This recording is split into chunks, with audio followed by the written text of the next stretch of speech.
want their kid to do well in school.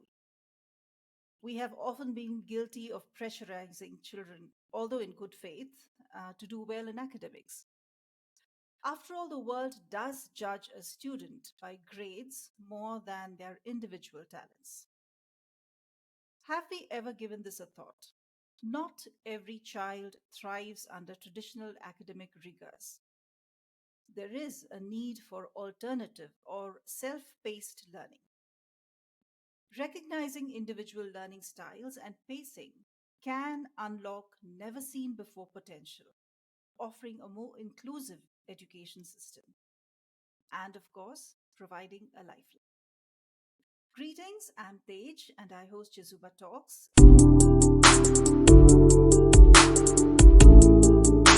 a podcast series highlighting the work of inspirational people and organizations.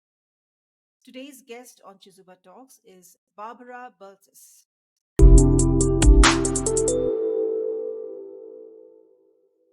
the executive director of the aptly named Crossroads School. Barbara's experience in education includes teaching high school English, coaching varsity basketball, and serving as athletic director and administrator. Among other things, she has handled admissions and was increasingly concerned about the students the school was unable to accept because of their learning difficulties or other needs. As one of the founders of Crossroads School, she is excited about the opportunity to provide these for the students. Welcome to the podcast, Barbara. Thank you. I'm glad to be here. Barbara, we see this far too often, isn't it? The standard academic path and struggling students. What, in your opinion, is the problem? Is it the system or is it the way it is perceived? I think it's a combination. Most of it, I think, is historical. It used to be long ago that students studied at home or with tutors or in one room classrooms, and everybody learned at their own pace. But then the Industrial Revolution convinced us that things could be done more efficiently if everybody did the same thing at the same time. And we applied that to education. And now we have classrooms where students are expected at a certain age to learn the same material in the same way, in the same amount of time. And that doesn't fit children. They're not all ready to learn the same thing at the same time, and they learn in different ways, and they even have different goals, and so they need to learn different things in order to be successful in life. But our system hasn't caught up with that, and we continue to have these classrooms of 30 or 40 or more, even more students who are supposed to do the exact same work at the same time, at the same pace, in the same way. And that's where we're failing students. True, true. And what is the approach that you have taken to specifically tailor to meet these needs of each student? Well, our school is an attempt to, it's really kind of a Band-Aid for the system. We can't serve all students, but we serve those who we are able to connect with who just aren't going to be successful for whatever reason, for lots of different reasons. These are smart, creative, interesting kids who just don't fit in that system.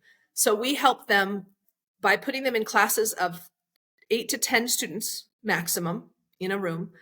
Their program is individualized. It's mastery based, which basically means you don't move on until you learn the first concept, which makes sense for education if you think about it, but it's not the way things can be done in traditional schools. So we give them that mastery based focus. And the other piece that's really important here is relationship. Because of the fact that most of our students have come from school failure and often many, many years of school failure, they believe they are going to continue to be failures. And so they're not willing to try because they know they'll fail again. So we have to build a relationship with them in order to be able to help them over that hurdle to where they can try again and find success. Right. In terms of syllabus, how do you ensure that they cover the basic, 3 hours of schooling? Mhm. We teach the traditional curriculum. We have some materials that are designed specifically for at-risk students that have a little bit lower reading level, a little bit less intimidating page layout, but it's still high school math, English, science, history. It's the basic courses. They take the same number of courses that they would in a traditional school. Sometimes it takes them longer. Sometimes it takes them less time. And either way, that's okay. They finish when they finish. They finish when they finish, right? In terms of running a school, in terms of the logistics, the number of teachers, the number of classrooms, and the funding, and making room for the next batch to come in. How does this work? So we are really fortunate to have a leadership team of three of us, and I'm the executive director. Our principal co-leads the school with me. I'm not her boss, but we have different areas of responsibility. And then she has an assistant principal. She and the principal handle teachers and students in curriculum and discipline. So I actually don't have a lot to do with all of that. I know what's going on and we meet regularly, but I'm not responsible for those areas. I'm responsible for fundraising and admissions and board and liability, legal stuff, and finances, all of those backside things that make the school make it possible. I like to joke that they make the school successful. I keep us out of court and bankruptcy. Right, right. So, can you run us through some examples of how students have benefited through this system? Well, I can start with just three students who graduated last year that give a kind of a good spectrum. One is high functioning autistic, and he was Mhm. drowning in the social environment of a traditional school. He couldn't handle the noise. He struggled with relationships with other students, all of those things. And so he was really shutting down and was not successful. So he came to us in the sixth grade. And by Mhm. 12th grade, he had built confidence and was very outgoing, outspoken. He loves to do these funny voices. And so he graduated last year and he's studying to be a voice actor. And he has a YouTube channel with hundreds of thousands of hits. So that's Jason. Fantastic. Mhm. Yeah. The next one is Alex, and he comes from a single family home, low income, lots of struggles, lots of absences, lots of gaps in his education just because Mhm. education wasn't a priority in all the other things that their family was dealing with. And so he missed school, he missed concepts, he didn't have a lot of support at home. So he came in expecting to drop out of school when he was 17 and go to work for some minimum wage job and, try to make a life. And after coming to Crossroads, he built confidence and understood the importance of education and was able to fill those gaps. And he did graduate from high school and then went to work for a road construction company specifically because he has always had a dream to live and go to school in Alaska. And this road construction company has a branch in Alaska and may be able to transfer him there. So even being able to think globally and future oriented like that is a new thing in his family. And so he has that kind of mentality now to look at different options for his future. The Wonderful. third one is Abby, and she came from a good home, but ended up getting into all kinds of social drama and especially all the social media stuff and Mhm. trouble, and wasn't paying attention to her schooling and was ditching school, had truancy issues, and was not making any progress. She came to Crossroads in ninth grade. Halfway through ninth grade, she had failed everything. So when she came to us, her intention was to stick it out till she could drop out because she hated school. That was her. She knew she couldn't drop out without getting into trouble. Her parents insisted. So that was all she was going to do. She again learned that she could learned that she could enjoy learning. She discovered an absolute love for horses, and we often work on future planning with students. And so with her, we found out that she loved horses. We were able to connect her with some elective credits in the barn, working with some kids and horses and a mentor in that area. And she ended up deciding that that's where she wanted to be in her future and realizing that a diploma was important for that.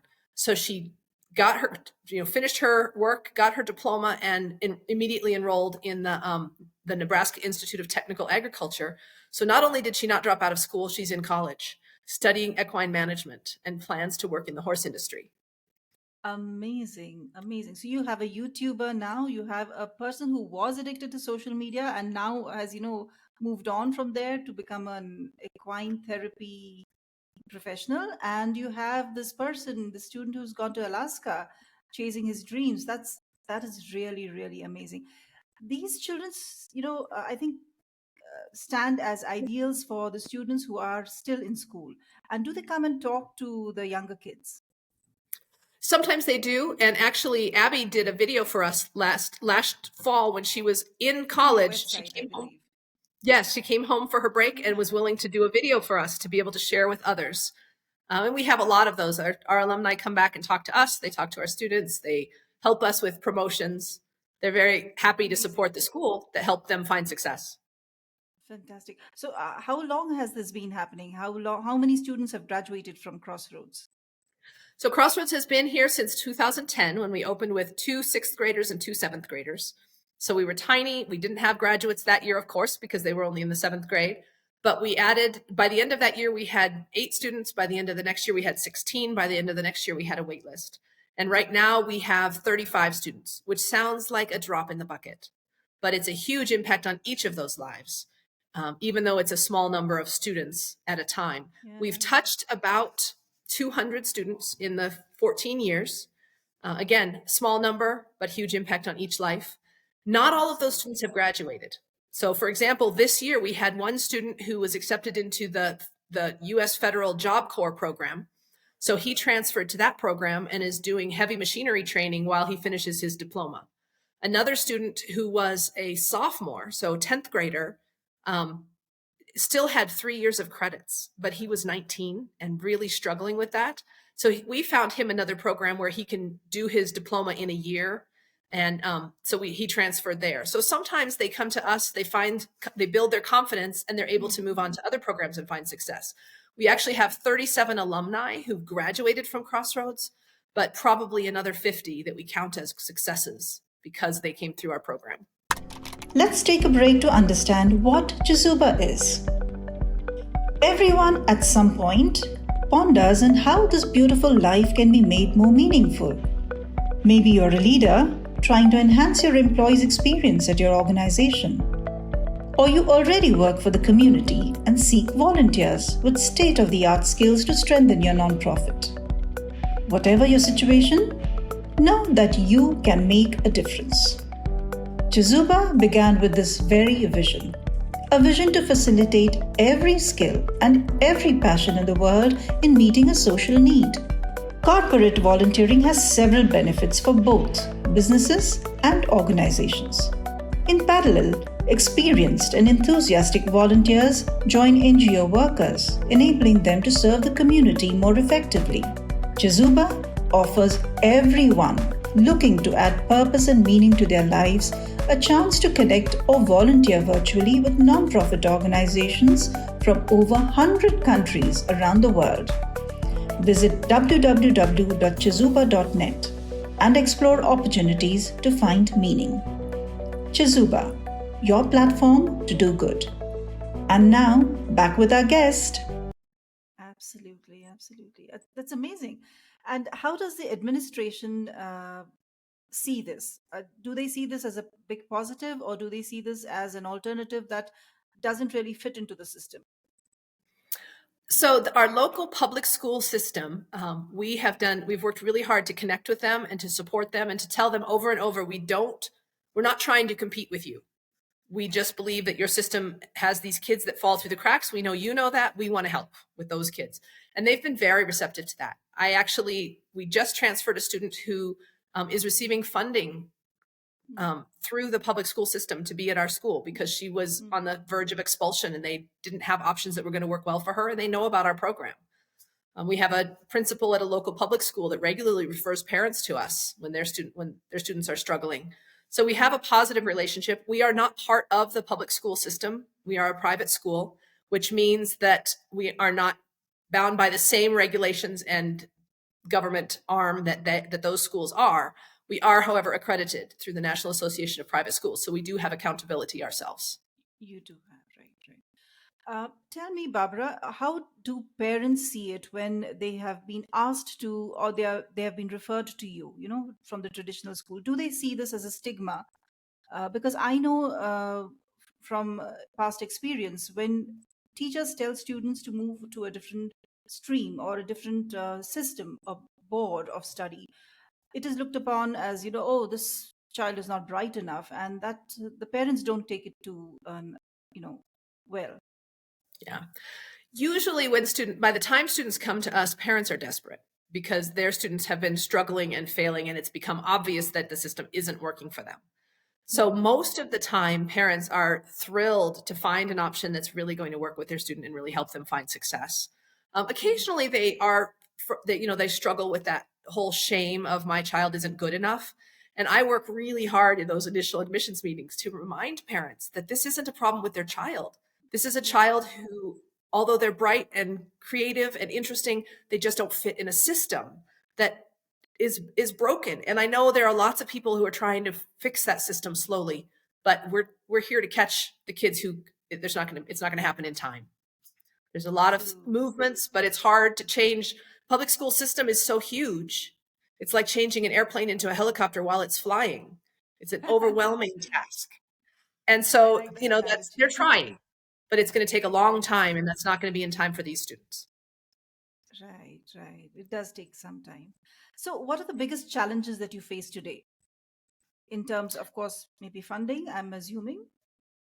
Funding is one, although our community has been really, really supportive over the years. We are in a healthy financial position, which I'm thrilled with. I actually fundraise 85% of our budget. Um, Okay. we charge a tiny bit of tuition because we believe it's important for everyone to have buy-in and commitment, Mm-hmm. but Mm-hmm. we don't want people to be unable to come because they can't afford it. So we don't charge very much tuition. But so that is one thing that I'm constantly working on. But what I've found is when I remind people that it's not whether we spend the money, it's when. That makes all the difference because we can spend the money now to help these kids turn their lives around and be successful and be contributing members of society. Or we can spend the money later on social services and jail time because really Mm-hmm. that's the bottom line. Kids who drop out of school are 50% of them statistically end up in jail within a year because they can't afford to get a good job, they can't afford to support their life, and so they have to do something illegal. So we're not spending money that we wouldn't otherwise spend. We're just spending it in a better way. And people have responded to that. One of the biggest challenges, honestly, is staffing because we have to find people Yeah. who understand the commitment to making a lesson plan for every student, not just for the class, and who are willing to build those relationships with prickly kids. Some of these kids come with lots of defenses because of the experiences that they've had. And the teachers have to Right. work hard to build relationships with them and to build trust with them. And it takes a special individual to do that. And so, Very and true. also, of course, our salaries aren't, rocket scientist or professional athlete salaries. So we need people who are willing to work for a lower salary and do more work and work harder and really connect with kids. And we have had amazing staff, but that's always a challenge finding those individuals. I'm sure. So, if somebody were to help you, what kind of help would you solicit? If they know of teachers or if they are a teacher that would be passionate about this kind of work, I'd love that. If they want to contribute, we've got links on our website. If they want to volunteer, we use lots of volunteers in our program to, again, put more adults in the way to build those relationships and build that trust with students and to tutor one on one if a student is struggling in a particular subject and to do those kinds of side tasks that we don't have the funding to provide quite as much as we would like. So, those are some Right. Okay. ways. Is there an option? Is there an option for virtual volunteering? We have worked with some virtual volunteers. It obviously it limits some things because one of the things we found is that our students don't do well with online education. They tend to Okay. get distracted. It feels less personal to them, and so they kind of tune out. So we can't do any of the tutoring or that kind of thing with virtual. But we absolutely have projects that we can use help with. Creating documentation, sorting Hmm. out different things because we have to create all this curriculum for all these students. Our math teacher has, I think he has 25 different curricula because even Okay. algebra, which most students take, can be taught in lots of different ways. And so we have 4 different algebra curriculum books that he can use depending on what the needs Wow. of the student are. So we're always developing new curriculum. We're always working on new systems to help students better. Right. And what about your collaborations? Have you thought of collaborating with other countries, other schools, other communities? We have not. We've really been a very local program so far, but I am open to that. I've traveled some in around the world and done different things, and would love to talk if somebody has an idea for how we could collaborate. I feel like I'm running flat out most of the time doing the things here, so I don't always have the Right. creative space to think of the bigger collaborations. But I'm certainly open to considering anything like that. Yeah, maybe something like a youth exchange or, for a couple of months just to understand different cultures, especially if it's art Mm, related or something related to architecture. I mean, just yeah. thinking out aloud Well, here. one of the things we're working on right now is expanding our workforce readiness program, which we have, but we're kind of Mhm. formalizing and organizing that a bit more to provide more internship and career connection experience. And that is something I would love to do, is if there's, if we could do an internship in another place to That give would them be also that fantastic. exposure to a different culture, that could be a really neat way to enhance a Yeah, I student's mean, education. absolutely, that would be wonderful. I know of so many nonprofits who are talking education, who are, not exactly what you are doing, but trying to help students with academics. So Yeah, maybe, I mean, we could, I don't mind playing the catalyst over here to help out with, whatever it is. But I'm sure that would be great. a exchange and exposure would definitely help. So Absolutely. maybe that would be one of your future. But otherwise, in terms of the near future, what do you foresee? I foresee adding at least one more classroom in the near future, maybe two, so that we can serve more students, because every classroom is 8 to 10 students. So that increases our capacity. I foresee organizing this workforce readiness program in a little bit different way that allows us to. One of the things we're hoping is to actually expand that into the community for students who don't necessarily need the academic program, but who are floundering as far as what are they going to do after graduation. Maybe they can successfully graduate, but then what? How do they identify what comes after? So helping them before they graduate to have to explore different careers, figure out what that looks like, figure out what that path is after they graduate, maybe even do an internship or some coursework prior to graduation. We're hoping to be able to offer that as well. Right. And lastly, Barbara, what message would you give through this podcast to people who are listening to this? I mean, of course, there are all sorts of people out there. There are working professionals, there are parents, there are students, everybody.